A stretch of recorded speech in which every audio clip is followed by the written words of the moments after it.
Linus was an ugly poor child bent on saving humanity from demonic creatures until one day he is betrayed by his fellow heroes for being overpowered. At verge of dying, Goddess of Rebellion appears beside him and grants him dark powers. Eventually, Linus turned into a demon lord and waged war against humans. In the year 447, the 6 heroes and the demon lord engage in a massive war across the world.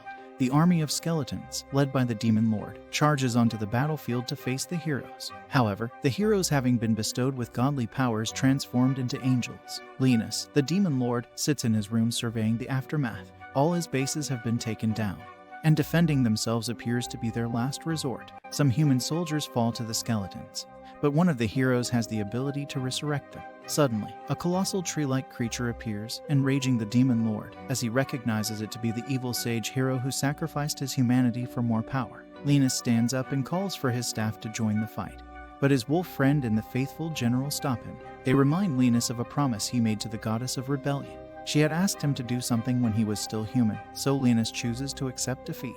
He puts down his staff and walks toward a door as his castle falls apart. Before he goes in, he declares that he will come back after 1,000 years and reclaim his throne. Thus, he puts his soul away and seals it there. After 1,000 years, 2 girls named Rycelia and Regina explore the cave, which was once Linus' old house. The girls investigate the ruins after hearing about monsters called voids nesting there. As they walk down a hall, they encounter a large door. Rycelia recognizes it as the king's tomb, where the demon lord rests. Regina attempts to open it, thinking they need something to blow it up. However, Rycelia discovers writing on the door and uses her phone to translate, revealing that the door is alive. She touches it, and it opens on its own. Armed with a gun, Rycelia enters, finding a large crystal and a person inside. With that, she decides to help him. Meanwhile, Linus finds himself in an empty place and sees Roselia, the god to whom he promised not to do something. He informs her that he has finally found her, and she mentions it's been over 1,000 years since they last met. Linus explains that he couldn't resist the god powers given to the heroes, so he sealed his soul to keep his promise. Roselia expresses her gladness that he remembers and walks off into the air. Linus tries to stop her, but she says they'll meet again. Simultaneously, Rycelia attempts to shoot the crystal to free Linus. He moans about the noise, wondering if it's already been 1,000 years. He reflects on the reincarnation rite working and notices Rycelia trying to shoot the crystal. Believing she's trying to steal from his grave, he decides to show her the demon lord's power. He breaks the crystal, using magic to knock her down. Initially mistaking her for a high elf, he plans to kill her for attempting to steal from his grave. However, he stops when she asks why a child would be locked inside the crystal. He is shocked to look at his image and realizes he is in his human form. Rycelia asks him why he was locked inside the crystal and checks on him to make sure he's not hurt. She then gives him a hug and tells him that she will look after him as his big sister. At first, he is angry, but in the end he passes out. Upon waking up, he receives cookies from Rycelia and reflects on how his body is not in good shape, having passed out from something as simple as hunger. Rycelia, a 15-year-old student at the Holy Swordsman Training Institute, introduces herself and asks about Linus' name. He reveals his name, contemplating how he could use her to gather information about the current state of the world. Rycelia occasionally mentions his name, finding it cute, which displeases Linus, as his name used to evoke chaos and fear. Surprisingly, he discovers that his role as the demon lord has been erased from history. When asked about his age, Linus claims to be 10. Rycelia then questions if he remembers the monsters who took him away, referring to voids as enemies from another world. She explains that she and her schoolmates are knights fighting these voids with swords. Initially confused, Linus reflects on how 1,000 years ago, individuals like him, the demon lord, and the goddess of rebellion were considered enemies of the world. Rycelia says that she and Regina were investigating these ruins, suspecting it might be a void base. He knows she just stumbled upon him, but she claims the door was locked until she touched it. He asks her age, and she responds with the year 64, which surprises him. Suddenly, they hear a loud boom, and Regina messages Rycelia about encountering large voids. Rycelia immediately grabs Linus, vowing to protect him. Rycelia attempts to shoot down a giant void breaking through the door, enraging it. The void tries to use magic but stumbles, making Rycelia shoot into the void, only to be met with laughter. Fortunately, Regina arrives with a massive gun, destroying the void's arm and shooting its body. When the void stands up, Regina transforms into a gun and shoots it in the chest. She instructs Rycelia to leave, holding off the void. While escaping, Linus reflects on his failed spell to revert to demon form. He wants to confront the aliens who took over his grand tomb, but the girl's presence restrains him. Rycelia mentions they are almost at the top when a crystal falls, turning into a unique wyvern void. Rycelia urges Linus to flee, but he attempts to cast a spell to kill the monster. She pushes him away, getting injured. In her dying moments, she apologizes, urging him to escape with Regina. Linus, holding her hand, thinks she's a fool for sacrificing herself. Despite using her for knowledge, her sacrifice reminds him of past betrayals. More voids appear, attacking Linus, who feels the annoyance of being human again. His magical shield stops their strikes, and he retrieves his staff. Linus, attached to Rycelia's bravery, decides to punish the voids. Casting a level 8 gravity spell, he shatters one void and blocks others. Realizing the void's bones remain, he attributes it to reduced mana. Noticing Rycelia barely alive, Linus, typically indifferent to human lives, decides to use his death-related powers to revive her, restoring the lost blood and healing her wounds. In the meantime, Regina kills the ogre void and tries to get in touch with Rycelia. Linus hears it and thinks it's amazing that technology has come so far in such a short time. Upon waking up, Rycelia hugs Linus and is surprised to find her cuts completely healed. Confused and unsure, she contemplates the possibility of having died. Linus then tells her that he healed her back with holy magic, but she doesn't know what magic is. He learns that Rycelia and Regina didn't use spells to fight the voids. Instead, they used their advanced magic weapons. It turns out people can't use magic in this time, so they use magic tools that don't require practice or hard work. Rycelia, in her confusion, asks Linus if he used the power of a holy sword. Unfamiliar with this concept, Linus expresses his lack of understanding. Rycelia explains that certain holy swords have healing abilities. She speculates that Linus might possess this power, and that's why the voids targeted him. She provides a detailed description of holy swords and their functionality. In this world, people wield the power of holy swords to combat voids. She recounts a historical event where humanity nearly lost the war against the Gaps 60 years ago, but children awakened the power of holy swords, allowing them to control elements like fire and wind. Linus, realizing that the power Rycelia mentioned is different from his own, decides to keep it a secret. When Regina joins them and the girls inquire about the empty space, Linus lies, claiming it disappeared while he was trembling in fear. They collectively decide to leave the ruins. To Linus' surprise, Rycelia invites him to ride her bike, causing some confusion. Despite this, he accepts the offer, and as they journey back to the school, Regina playfully teases Linus. After a long drive, Linus can finally see the city. Regina and Rycelia think about the day as they all make their way to the city. Long ago, Rycelia's parents died when the mobile fortress was attacked. The kids and people who couldn't fight had to hide in a safe place. They could still hear the fight, including bombs going off and the effects of the battle. In fact, their light goes out and then comes back on suddenly. It's not a surprise that the little kids are afraid. They support each other, talk about things that don't matter, and then fall asleep. The next day, when the fight is over, the shelter door opens and they can see again. Coming out of the shelter, they discover that the city has been destroyed, and almost all the nobles who fought in that battle died. Rycelia falls to the ground and starts crying right away as she thinks about her parents. Regina tries to comfort her as they both contemplate what awaits them in the next life. At this point, they take Linus to the 7th mobile fortress. From afar, Linus sees the building and asks them if that's where they were going. They explain how important the fortress is to them and how they keep it safe. In fact, Rycelia says that they are protecting it and that she would do anything to keep the fortress safe. She can't hide who she is or her responsibilities any longer. When they finally get to the fortress, it's much bigger than Linus thought. However, they tell him that their fortress is actually floating and not really on the ground. They're trying to push it toward the ocean so that they can attack the void from behind and win the battle. Rycelia receives a call revealing that she unintentionally sent the kids' information to the government. Despite Linus having saved her life before, she inadvertently shared confidential details about him. This newfound influence puzzles Linus, who seeks an explanation, struggling to grasp the complexity of their words. The authorities explain that they believe he is one of the lost children from an invasion, suggesting that his family may have been searching for him. They propose to help find his home, suggesting he can join the school. While Rycelia tries to explain the process, Regina decides to leave, requesting they gather everything they need from the store. After Regina departs, Rycelia informs Linus that certain tasks must be completed in a specific way before he can join the school. He needs to undergo tests and follow certain procedures. The tests are standard procedures that all new members must undergo. The school is where young kids are trained to fight and protect the city in exchange for being granted great powers by the gods to defeat voids. After her brief speech, she encourages him to enter the school for a fresh start. She promises to meet him at the gate and swiftly rides away on her bike. As he walks into the building, numerous concerns cloud his mind. 1,000 years ago, before he fell asleep, things were not going according to plan. People have come a long way, and there are now other enemies called voids. He chooses to call his wolf best friend Blackus and made Sherry shadow assassin from his old life.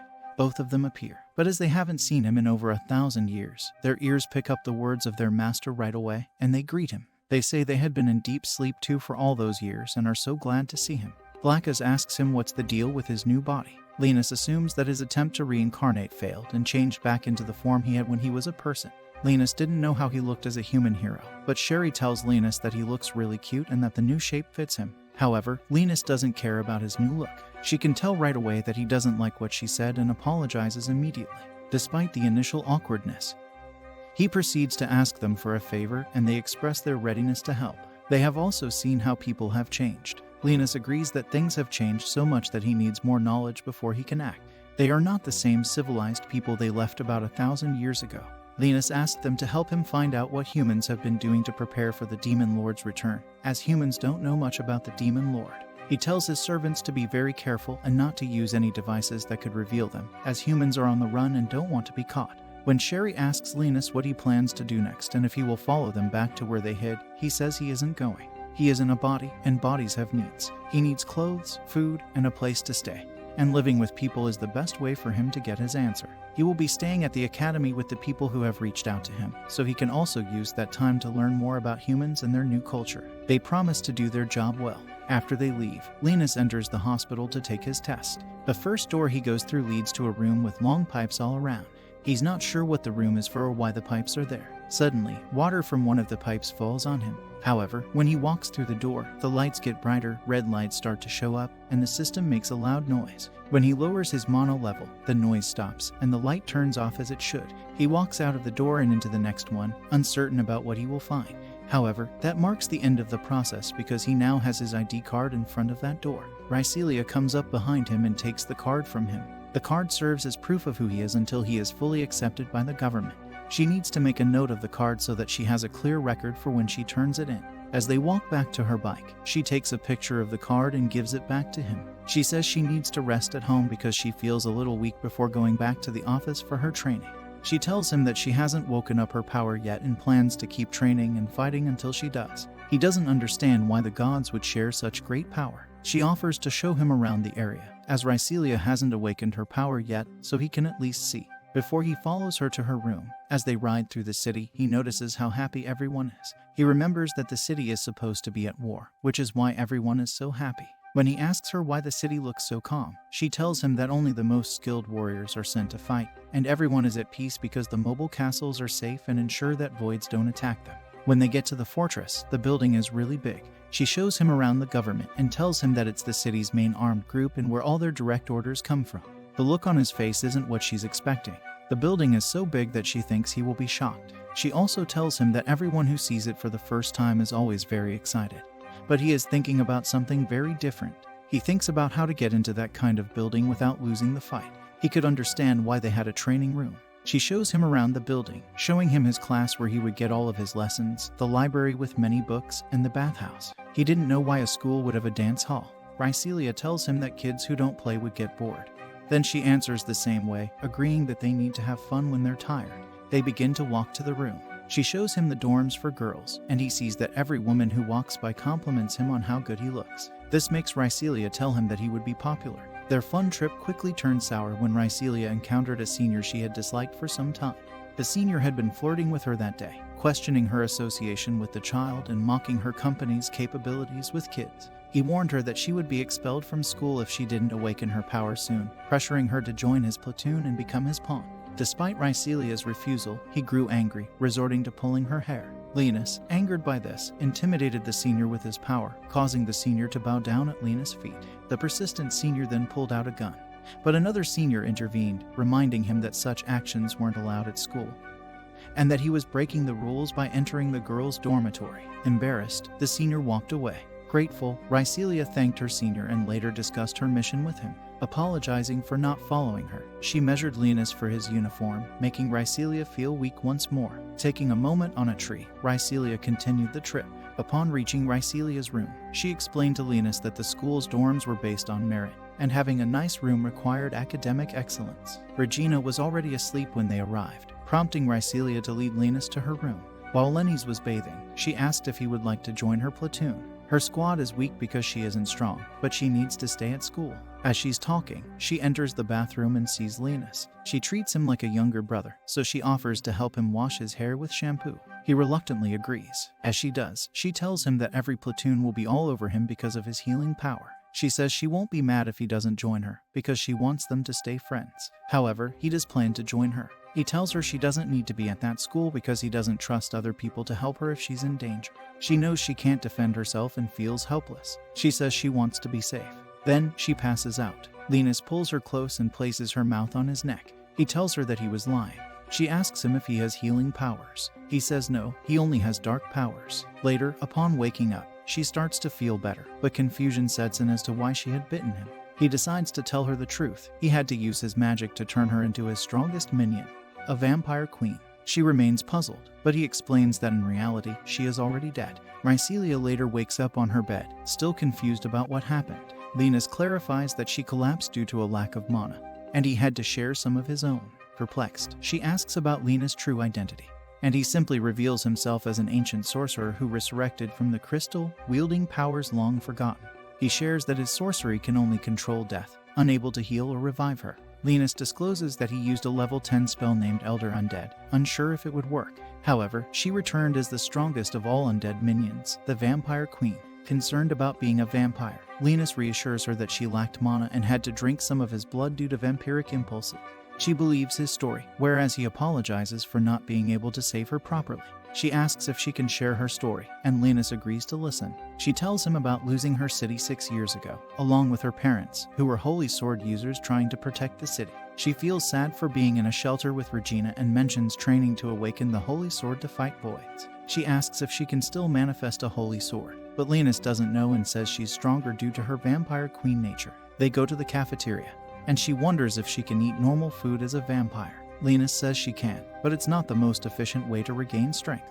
They hear a girl, Sakuya, dealing with two guys trying to take advantage. Sakuya knocks them down with her wooden sword. Rycelia goes to her and asks what happened, to which she explains she snuck out of a tactical drill to gamble as she was bored. She focuses on Linus, mentioning Elfine already talked about him. Rycelia adds her version, stating she saved him from voids. Sakuya introduces herself, shakes Linus' hand, and he notices her dedication to the sword. Rycelia reveals Sakuya as her platoon's vanguard and pays for everyone's lunch. Linus asks why Sakuya is dressed differently, and she explains it's from her homeland, a memento of her destroyed village. She got special permission to wear it as a tribute to her sister, who was the only survivor of a void attack.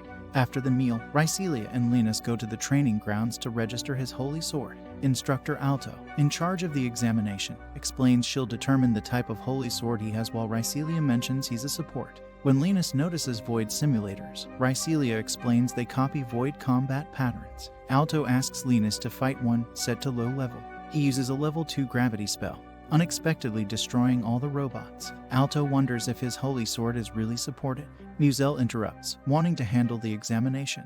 Linus mocks him, calling him on the same level as the robots. Muzel, enraged, calls his holy sword a Harry Potter wand. Rycelia claims a 5-on-1 isn't fair, but Muzel says his sword can control others. Linus accepts a challenge, proposing a deal. If Muzel loses, he can't bother Rycelia anymore. But if Linus loses, Rycelia will join Muzel's platoon. Muzel, feeling overconfident, readily agrees to the challenge. After setting up the challenge, Rycelia engages in the fight, quickly knocking down one of Muzel's girls. Muzel's pet intervenes, attempting to block Rycelia's advances. As Linus observes Rycelia's improved combat skills since becoming a vampire queen, she continues to fight, gaining the upper hand against 2 more opponents. However, Muzel's pet restrains her momentarily. Linus uses a low-level spell to neutralize the pet, allowing Rycelia to deal with the third opponent.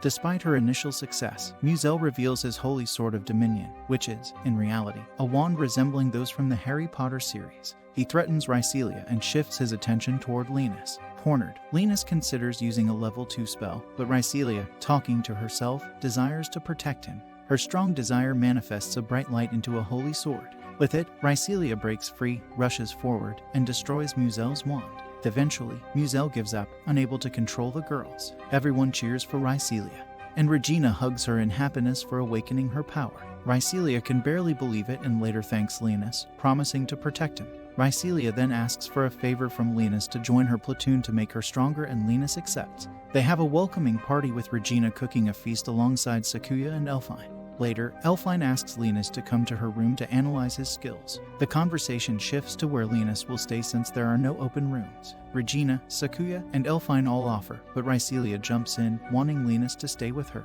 Despite suspicions, Linus chooses Rycelia, not because of the cold but to keep their secrets, especially as she needs mana from his blood. Linus undergoes an examination, and Elfine utilizes her holy sword, the Eye of the Witch, to scan his data. During their conversation, Elfine opens up about losing her holy sword powers after being the sole survivor of an attack on the 7th platoon. Despite this, she accepts Linus into the platoon. While scanning, Elfine notices that Linus seems to be enjoying her talents, prompting her to remind him to behave.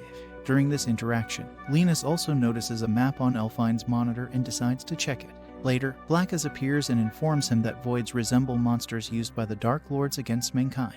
He orders Blackas to investigate, and Sherry appears with a report that no one knows about demon lords, ancient gods, or the war between Dark Lords and heroes. Meanwhile, divers in underwater ruins find a tree with a face, calling Linus' name and attacking them. The next day, Linus wakes up and notices his neck has been bitten. He immediately enters Rycelia's room and orders her to get up, as she's his minion. Confused about what he did, she quickly gets up. Linus shows her the master contract mark, explaining that he can order her around, and she cannot refuse his orders. Flustered, she asks if he can also order her to do naughty things. Linus, asserting his alpha male status, explains that he won't give such orders. She rests assured, deciding to believe that Linus will always be trustworthy. Linus then changes the topic, asking if she sucked his blood while he was asleep. She gets shy, admitting she sucked a little because she couldn't help herself in the middle of the night. Linus replies that he doesn't mind because she's his minion. However, she should first ask him. She understands and apologizes to him. Rycelia then gets a call from Elfine, who shares concerning news. The 13th platoon, assigned to investigate the seabed, hasn't returned, and there's no information about them. The situation raises worries and questions about the missing platoon's safety. Elfine says she will continue investigating the case and will give her an update later. Rycelia then reminds Linus' promise to train her, and he agrees and they head to the training grounds. Meanwhile, the Excalibur Academy staff is having a meeting. They're pretty worried about the 13th platoon and ask about their collected data. They find out there's a void colony in the seabed beneath the assault city. They think the voids will probably attack the city in a large group. One of the staff members asks how many voids could be found in the colony, but the answer is worrisome, several hundred, if not more. They become concerned because there's a huge chance that a void lord will appear in this attack. In the meantime, Rycelia is practicing her skills against 2 robots, but it's quite easy for her, especially because they come one at a time. Linus compliments her skills and asks if she has someone to teach her swordsmanship. Rycelia reveals that her family taught her the basics when she was young, and since then, she's always been practicing, but her progress is now slow. Linus then mentions that she should be stronger now because she's also a vampire queen, but she barely believes it. Linus explains that she's not used to using the vast mana reserves on her body. He tells her that if she manages to learn how to use it, her strength will be increased by a lot. She asks for his guidance, and Linus summons his staff. He says that he will give her a more realistic opponent and casts a barrier around. He then uses a summoning spell to create several skeleton soldiers from the shadow. She's confused, but he simply explains those are his lowest ranking minions, and she is free to destroy them. She then decides to start slicing the skeletons one by one. She dodges when 2 skeletons attack her from both sides, and Linus takes this chance to summon even more soldiers. After some minutes, Linus notices her tired and decides to stop. He returns his skeletons to the shadows and asks if she needs him to give her some mana. She says that she's fine, and he compliments her skills again. He then decides to return to the dorm, but she asks him if he wants to have a meal with her. He refuses, but his stomach doesn't agree with him as it growls. She starts laughing, while he gets annoyed with his body. Meanwhile, Sakuya is stepping out of the dorm when she notices Blackas outside. She likes his appearance so much that she runs toward him. She thinks that he has a noble aura and decides to give him a name, calling him Fluffy Wuffy Black Fur. Blackas, of course, hates that name, but she simply ignores it, thinking he likes it, and decides to wrap his neck with a piece of cloth, mentioning it has food inside. She then walks away, mentioning they will meet again. Later, she meets Elfine, who is trying to get more data when both Regina and Sakuya get in. Sakuya is pretty hyped up, mentioning how she just met Blackas. They shift their attention to the new investigation, with a new group dispatched to locate the Void Lord. Unfortunately, this group hasn't returned yet, despite being considered even better than the previous one. Meanwhile, Rycelia and Linus are cruising through the city on her bike, heading to get their lunch. But the two later stop by an orphanage. Linus is confused, but Rycelia explains that it's a restaurant and an orphanage. The orphans quickly step outside, happy to see Rycelia. She then explains that this place takes care of refugee children with nowhere to turn. Somehow, Linus can resonate a bit with these children because he was also a homeless orphan before becoming the hero. Upon getting inside, Rycelia apologizes since she couldn't visit them earlier due to her exams. One of the kids sneaks behind her to do something interesting, but Linus gets mad that someone else is doing that to his mini. He uses his magic to attack the kid but stops when Rycelia tells him that it's fine. The owner of the place, Frenia, comes down. She introduces her to Linus, explaining he's a boy she saved in the ruins. She tells her that he's also a holy swordsman, which makes all the kids cling to him, thinking he's amazing. Rycelia then tells them that she bought some vegetables and donuts for the kids. The kids get all happy, and Frenia tells them she will be preparing lunch soon. On the other hand, Sakuya wakes up from her nap with a strange feeling. It turns out that there are some vines growing inside the control room of the assault city. Ericale's monster form managed to infiltrate the underground of the city. Meanwhile, in the HQ of the city, there's a report that the huge tree has gone missing.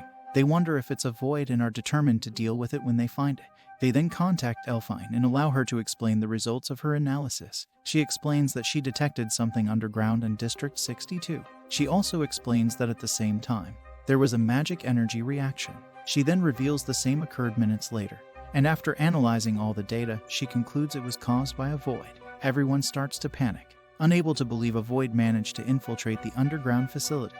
The data team analyzes the new info with their previous one and explains it's true. The old man is confused and asks why their void detection machine didn't give them any signal. The analyst explains the void produced weak magic waves. Therefore, the machine didn't react because it was considered a common accident. Suddenly, an alarm rings, and the analyst explains something was detected moving in District 31. The old man is confused again, asking why that thing isn't releasing magic. Alfine quickly concludes the void is limiting its power to avoid being detected. The old man rejects the possibility because voids aren't smart, but Elfine bluntly asks him if they found any hints about what happened to the last investigation team. Another alarm rings. This time, a report from the stock department arrives. The report states they have found some tree roots in that section. Meanwhile, in Elfine's room, Regina is worried because she cannot contact Rycelia. Elfine asks if she knows where Rycelia is, and Regina replies that she must be in the orphanage with Linus. Elfine tracks them through GPS, but Regina asks her if voids did really infiltrate the city. Elfine simply replies yes and tells Regina and Sakuya to stay alert. Meanwhile, at the orphanage, the kids are all enjoying their lunch when one of them asks Linus to show him his holy sword.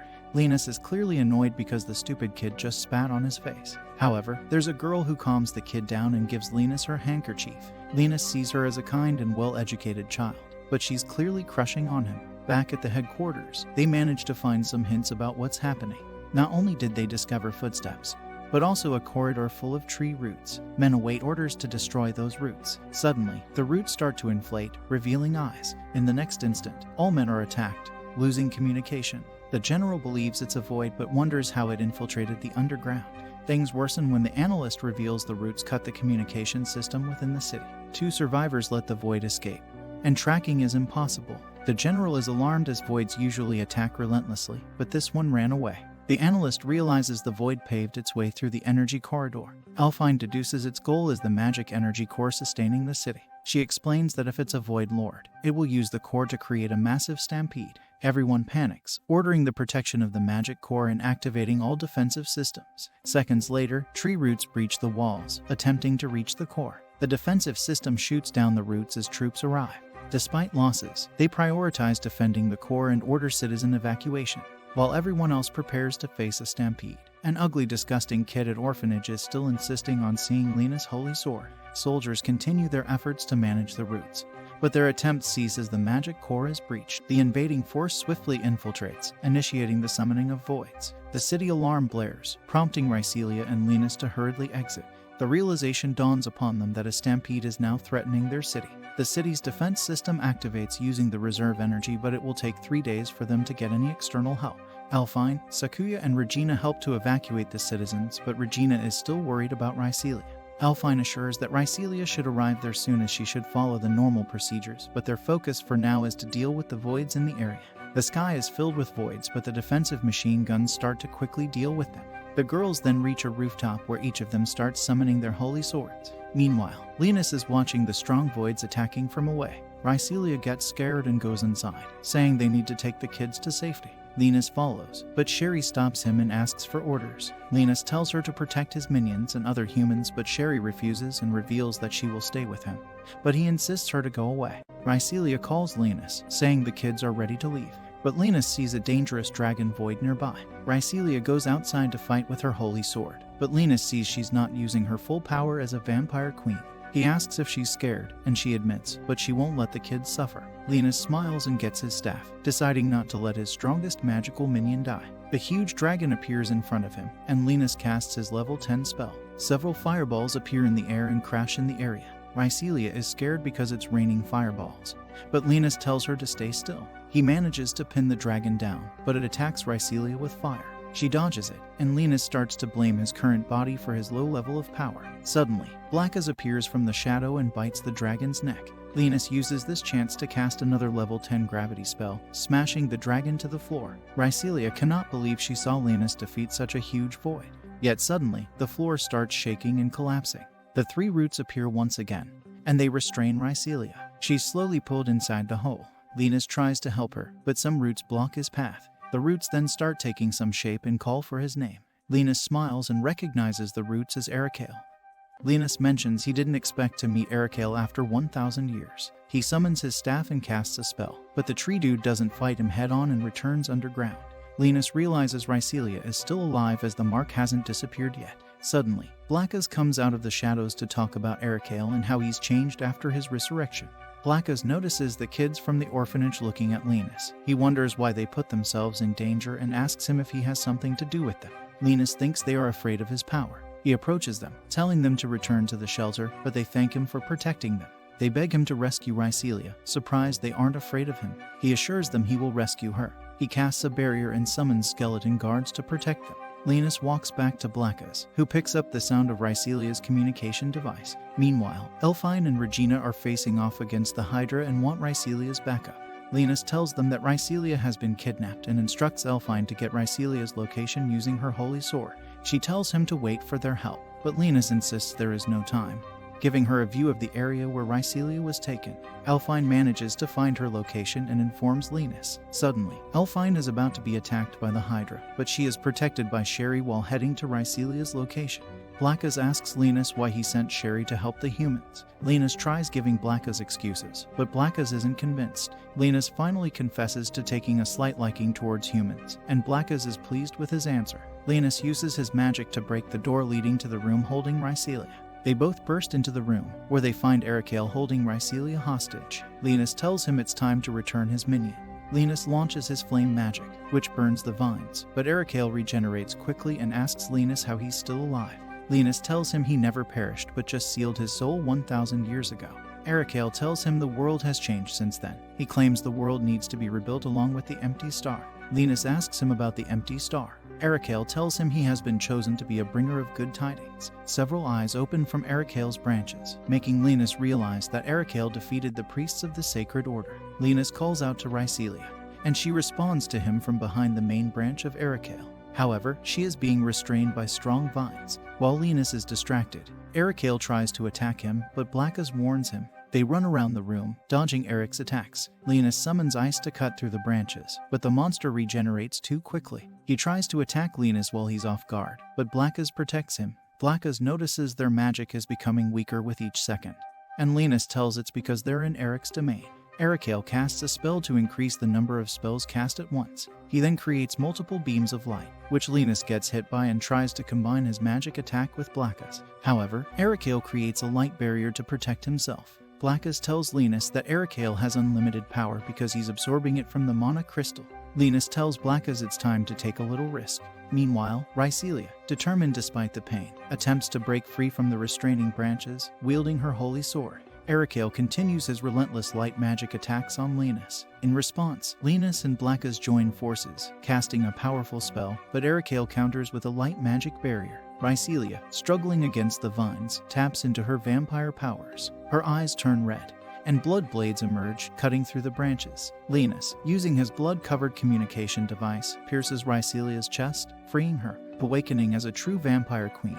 Rycelia returns to Lena's side. Blackus steps aside to recover. Linus praises Rycelia for mastering her powers and thanks her for joining the fight. Ericale, healing, vows to crush Linus to dust. Root Guy casts a massive light magic, intending to take the city with multiple level 10 spells. Linus refuses and decides to confront Ericale. He draws his demon sword, remembering the specific conditions set by Roselia years ago to protect his kingdom.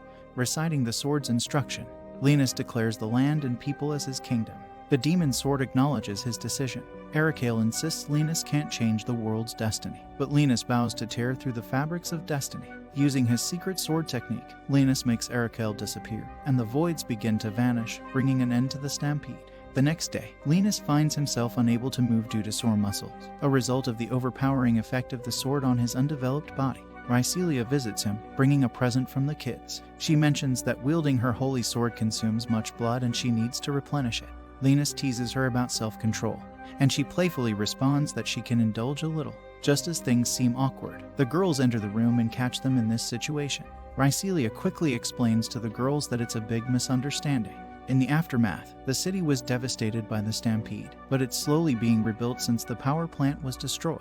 Turns out, solar panels were built to produce mana. Linus tries to access the information vault, but a spirit tells him he needs permission. Linus is surprised that the spirit still exists and claims to be a student at the academy. Regina closes his eyes from behind and plays a game of Guess Who, but Linus guesses correctly. He pulls away, telling her they are in public. He asks her if she tailed him just to tease him, but she tells him she came to return something and bumped into him by accident.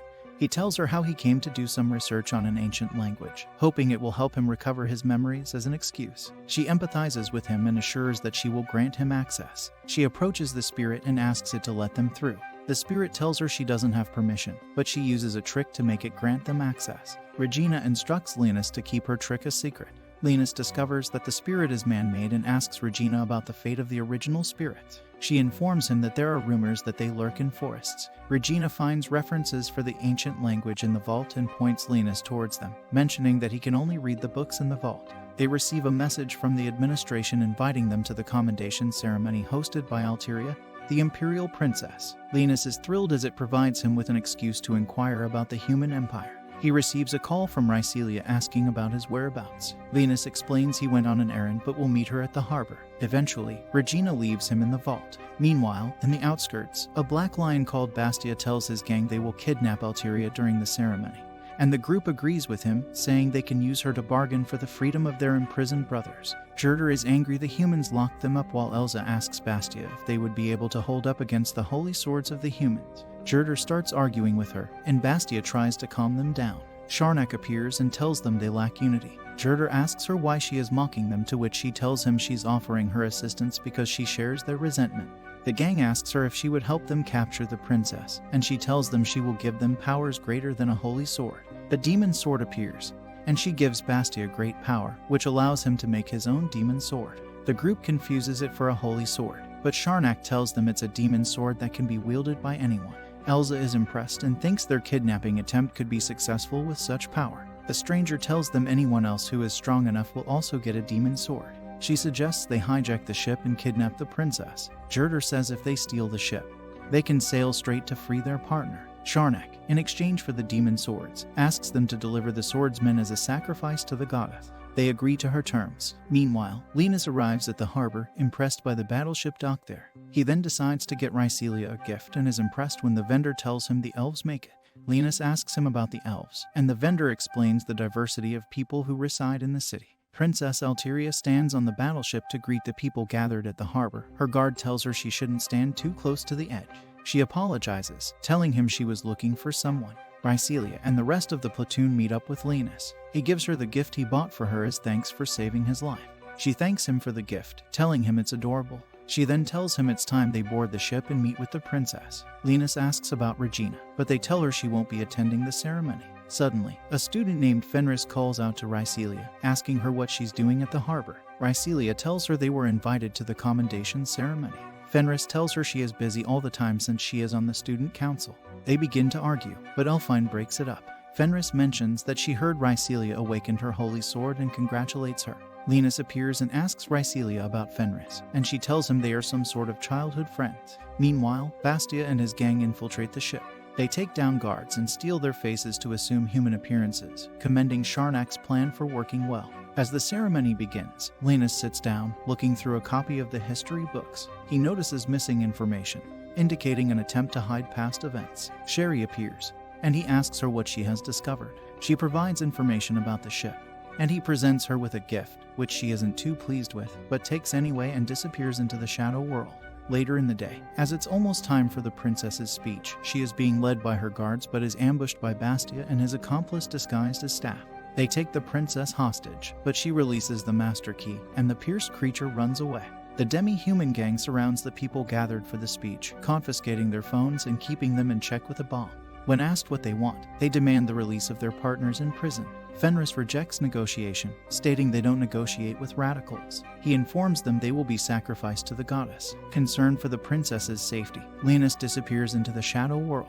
Bastia and his crew force her to activate the ship and head towards the capital. She reveals they would be heading towards a group of voids. Bastia asks her to steer around it, but Sharnak tells her to head straight at it to taint the holy knights, making them suitable sacrifices.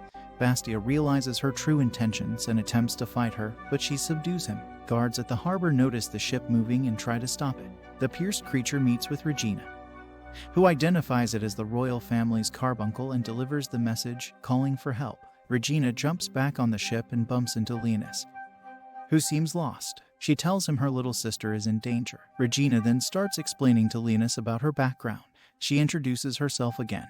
This time, she is the fourth princess of the Empire, and Alteria is her younger sister. She explains that on the day she was born, an unlucky star appeared in the sky, and for some reason, there's a strange law for royal children who are born under that star. In short, the kid needs to either be deleted or locked up in a monastery in the mountains for the rest of their lives. Rycelia's grandfather, however, was unhappy with how Regina was being treated, so he decided to take her in.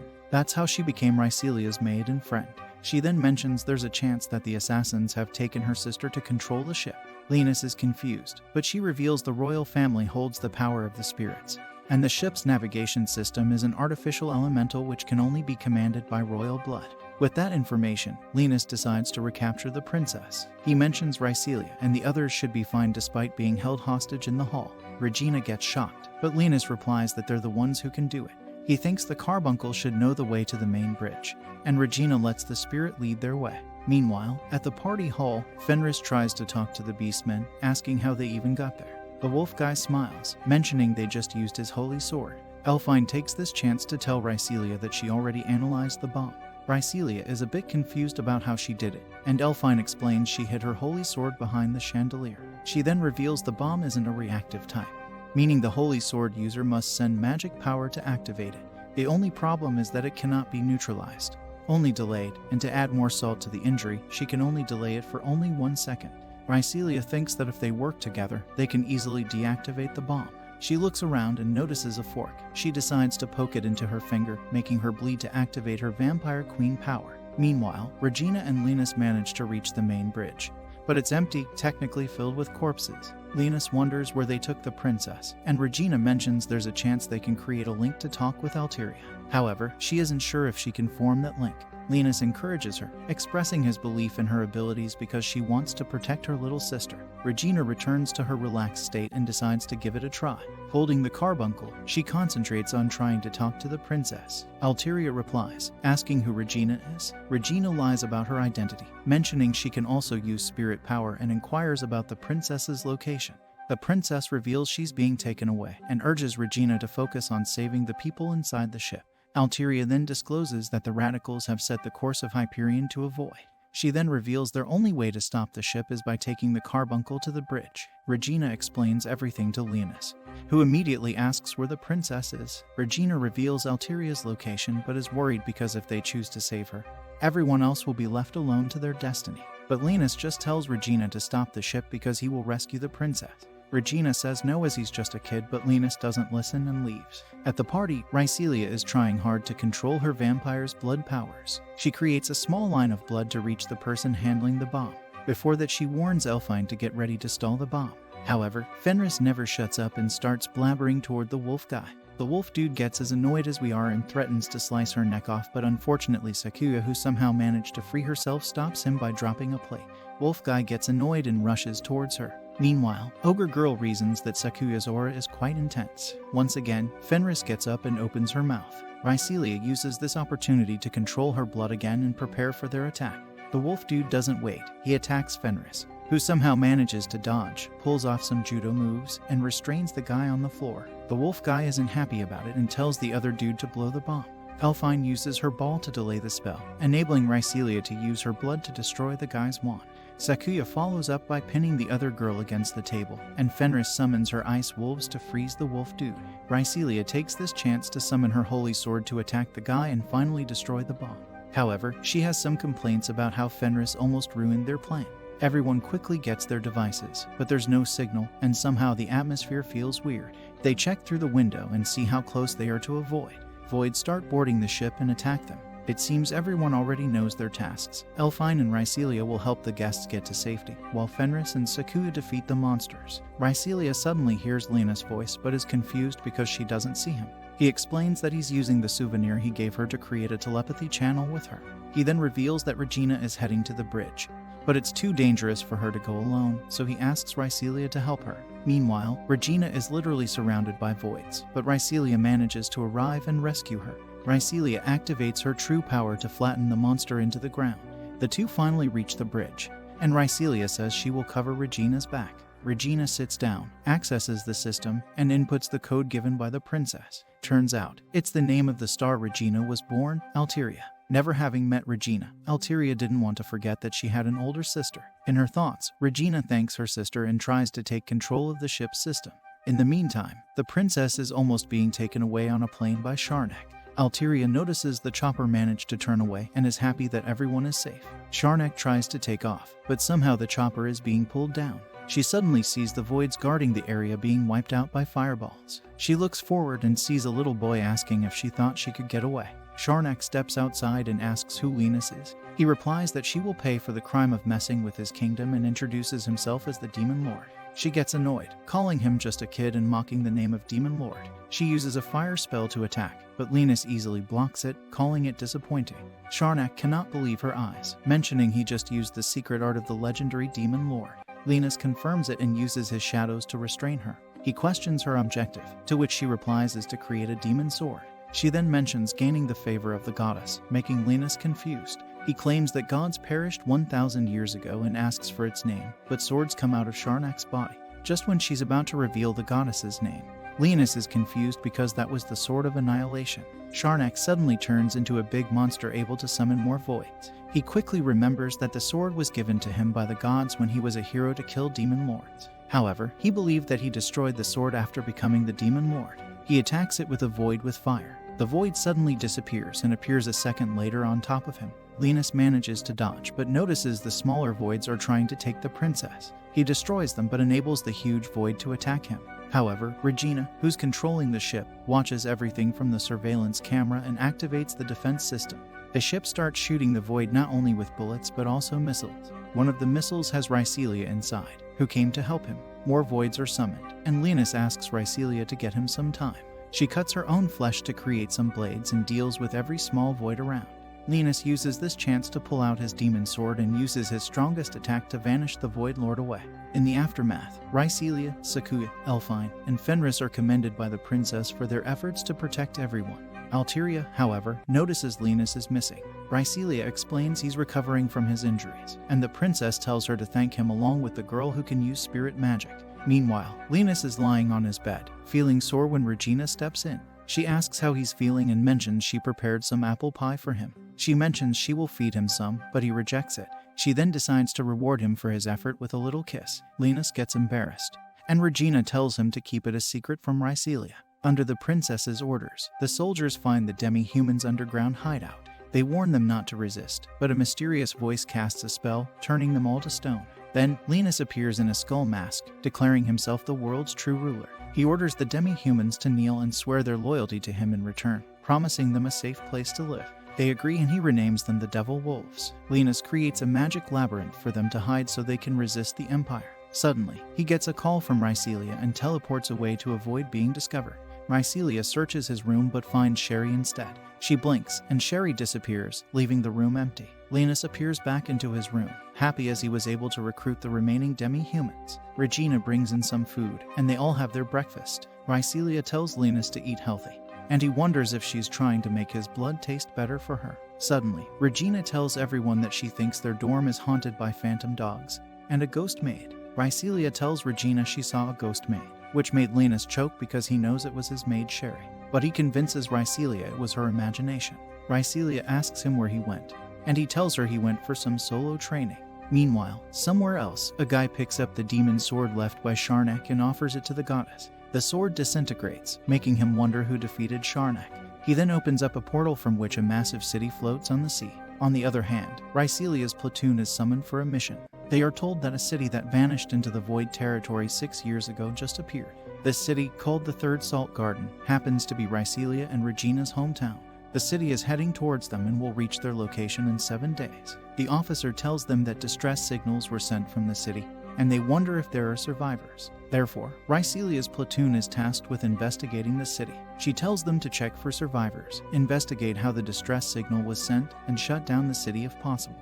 They leave for the location the next day. Linus leaves Blackas behind to watch his kingdom and asks Sherry to accompany him during the ride. Later, at the airship, Linus gets into a problem that every weeb dreams of, as the girls insist that Linus will sleep on their lap. In the end, Regina wins and presents her lap to Linus, where he dreams of when Roselia told him in the past that she would disappear and be reincarnated 1,000 years into the future. Linus promises to track her down no matter the form she takes. He wakes up just as they are arriving at the city. They split into different groups to investigate different parts of the city. Linus goes with Rycelia while the other 3 go together. Linus asks Sherry to follow the other 3 and look after them. Rycelia arrives at a place and recounts her experience. At that moment, a void alert goes off and they are attacked. Rycelia is pinned under a lamppost as a huge void emerges from the fog. Suddenly, a girl named Arl, one of the 6 heroes, appears in the middle of the city. She's surprised to see the future after 1,000 years. She doesn't know why she was sent to the future, but she knows the goddess will soon be born. As she looks around the city, she's not familiar with its technology. Suddenly, another guy walks up behind her and explains the technology. He introduces himself as Nefekes Voidlord. Arl asks him if he came from the past as well. He tells her he knows she's there to destroy the goddess vessel. Arl assumes he's the guardian of the vessel and tries to attack him. However, Nefekes disappears, telling her she'll need to leave as he summons a huge void to keep her company. Meanwhile, the void attacking Rycelia is about to finish her off, but Linus teleports her underground to safety. He engages the void in a battle of spells, but it can block low-level magic. Still, Linus decides to take it seriously and uses level 9 magic to destroy the void. Linus rejoins Rycelia, telling her he defeated the void. Rycelia tries to get back on her feet, but Linus advises her not to push herself too much, as it will take time for her to heal, even with her vampire abilities. Suddenly, people appear behind Rycelia, and Linus initially thinks they are voids. Rycelia notices the Duke's crest on their uniforms, and one of them introduces himself as William Richmond, the head of the order under the command of Rycelia's father. He mentions he's a ghost who hurried to her side to protect her. Linus notes that he hasn't experienced the phenomenon of ghosts dwelling in battle sites until then. William tells Rycelia they must have received their distress signal, and she is surprised they were the ones who sent it. However, William clarifies that the signal wasn't a call for help but a warning. He explains that history may repeat itself if things are left unchecked because a new Void Lord has appeared in the ruined city. The Void Lord is gathering power from the city's power plant. Rycelia tells Linus they need to hurry over there and find proof. Despite Linus' concerns, William offers to give her a ride to the castle in a ghost limo. Linus expresses his distrust of ghosts driving within the speed limit, so he summons skeleton horses to pull the car. Meanwhile, the other 3 girls bump into Arl. Regina thinks she's a survivor and tries to check on her, but Sakuya pulls her back upon seeing Arl's sword. Sakuya offers to take care of Arl, who mistakes the girls for Nefekes minions. They engage in a sword fight, but they are evenly matched. Sakuya almost lands a lethal strike with a swift move, but she refrains from hurting Arl. She stops and tells Arl that she would have won if she were not wounded. Meanwhile, Rycelia is feeling better, but she asks Linus for some of his blood. She jumps on him and starts drawing from him when Elfine contacts her. Elfine inquires about the battle with the Void, and Rycelia provides the report. She also mentions the possibility of a Void Lord hiding in the city, tampering with the power plant. Elfine informs her that they are treating a survivor, and they decide to regroup at the Crystalia estate. Rycelia asks for a little more blood, But Linus surprises her with a dress that enhances her strength using her vampire mana. He advises her to use it wisely as it will rapidly drain her mana. When Rycelia questions why he gave her the dress, he responds that he doesn't want her to get hurt. He then gives her skeleton chains as good luck charms. Back with the girls, Regina finishes treating Arl. Elfine questions why she attacked them upon meeting, and Arl explains she mistook them for allies of the Void Lord. Elfine searches the Third Garden's database but can't find Arl's name. When asked about her origin, Arl counters, inquiring about their purpose in the city. Elfine clarifies, making Arl realize humans still have a place in the world. Elfine repeats her question, but Arl insists on defeating the goddess. Despite considering them non-enemies, the group prevents Arl from going alone. Her stomach growls and Sakuya offers snacks. Meanwhile, Sherry observes, pondering Arl's presence 1,000 years in the future. On the other hand, a void encounters Nephikes and reports the takedown of one of his high-level voids. Nephikes wonders who defeated his formidable void and decides it's acceptable for him to take action. Linus and Rycelia arrive at her home, and memories flood Rycelia as they enter the castle. Inside, Linus settles into a comfortable chair, reminiscent of his throne. Rycelia, going upstairs, is overwhelmed with more memories. Exploring the castle grounds moves her to tears. Ghosts reconstruct her father's room, and she reminisces about him reading a story of the Demon Lord and the hero. Suddenly, Nephikes' voice interrupts her thoughts. He expresses surprise at seeing a young lady there. Rycelia asks if he's a survivor, but he's annoyed at being mistaken for a human. Nephikes casts fire magic and attacks her. Hearing the commotion upstairs, Linus rushes to check on the unconscious Rycelia. While Rycelia is unconscious, she dreams of a time when her father urges her to seek refuge with Regina. Rycelia wants her father to come with her, but he explains that he has a duty to protect the city by fighting. He shares the belief that their family has been entrusted with this responsibility. Rycelia asks if she can join the fight once she awakens her holy sword. Her father reminds her of the tale of the evil Demon Lord, expressing hope that one day they will defeat the voids with the Demon Lord's help. When Rycelia wakes up, she finds 3 undead creatures in front of her. Nephikes mistakenly thinks his level 3 magic can defeat a giant, but is surprised to find undead warriors instead. They assure Rycelia they will protect her. Nephikes apologizes for misjudging her, realizing she can summon undead soldiers. Linus suddenly appears and casts a fireball at Nephikes, knocking him down. Curious, Rycelia asks Linus about the undead swordsmen, and he reveals they are the keychains he gave her earlier. The undead warriors introduce themselves as the 3 heroes of Ragnas, while striking some Power Ranger poses. They tell Linus to rest easy because they will protect Rycelia. Nephikes gets back to his feet, telling Linus he would have been done for if he were a mere human. Linus recognizes him and wonders what he is doing in the future. He launches a fire attack at Linus, but he counters it with ice that restrains Nephikes. Nephikes asks him to identify himself, but Linus tells him to answer his question first. Linus asks him what he's after, but the ground suddenly rumbles. Nephikes laughs and tells Linus the vessel has played her role, and the goddess has come back to life. He tells Linus his services are no longer needed because the world will crumble to the might of the goddess. Linus tries to stop him, but he vanishes away. Linus wonders what Nephikes is doing in the present and if he awoke Roselia. The symbol of the sacred order is cast into the sky, and the undead warriors tell them they need to evacuate the building.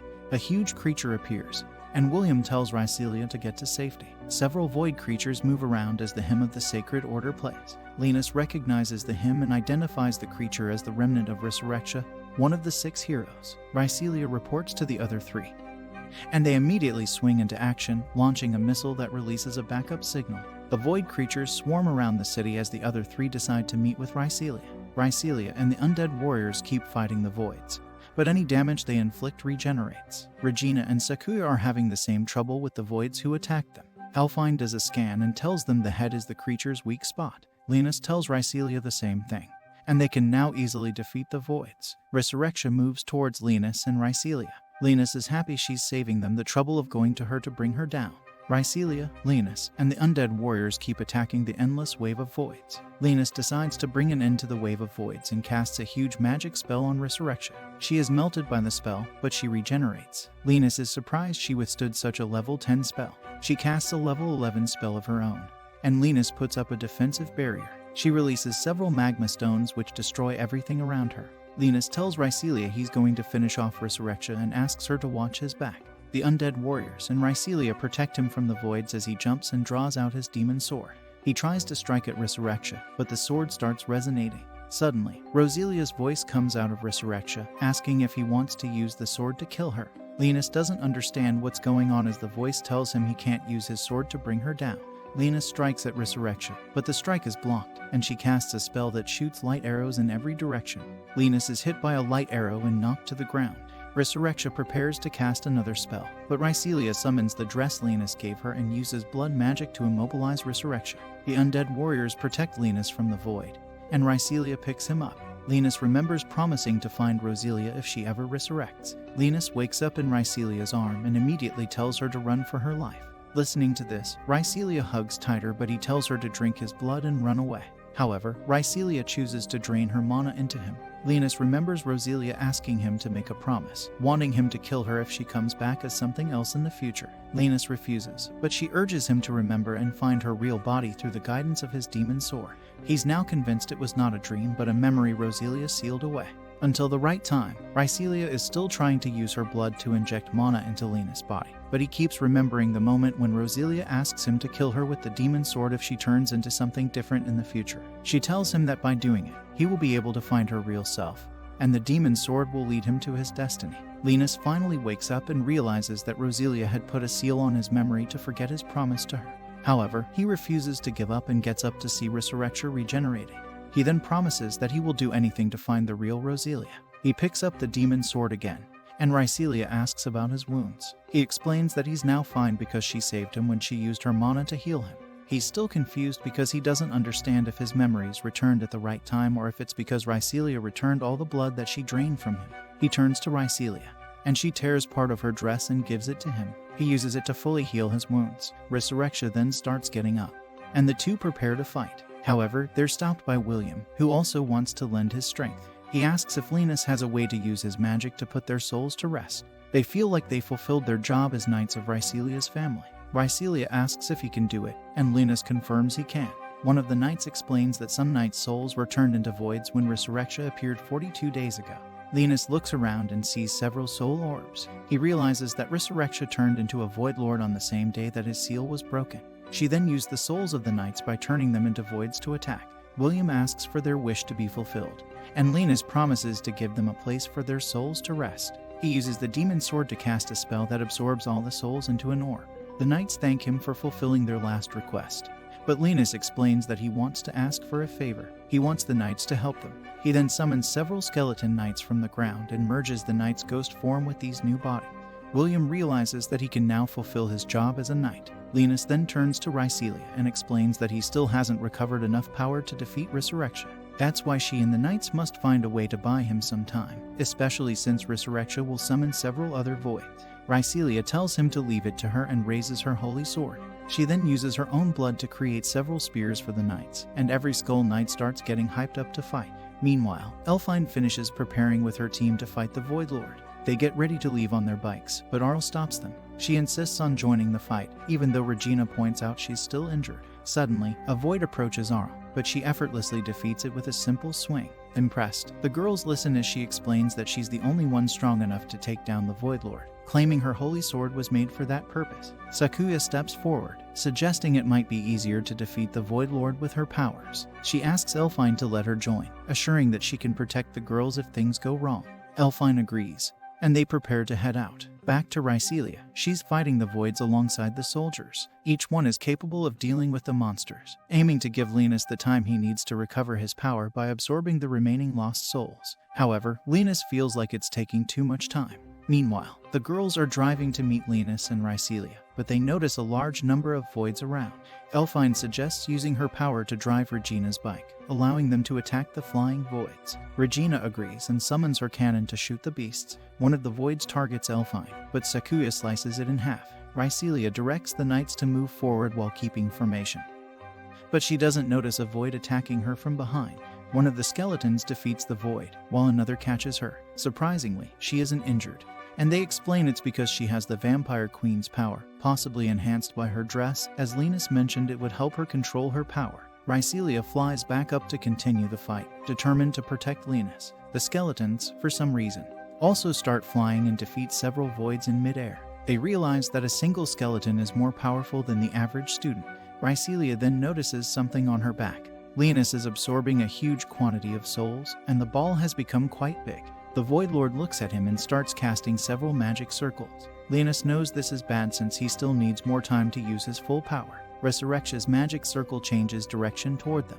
Linus yells at everyone to run away and take cover. Resurrectia activates the magic, launching several magma balls toward them. However, everyone groups up in pairs, with one using magic to create a shield while the other flies them away.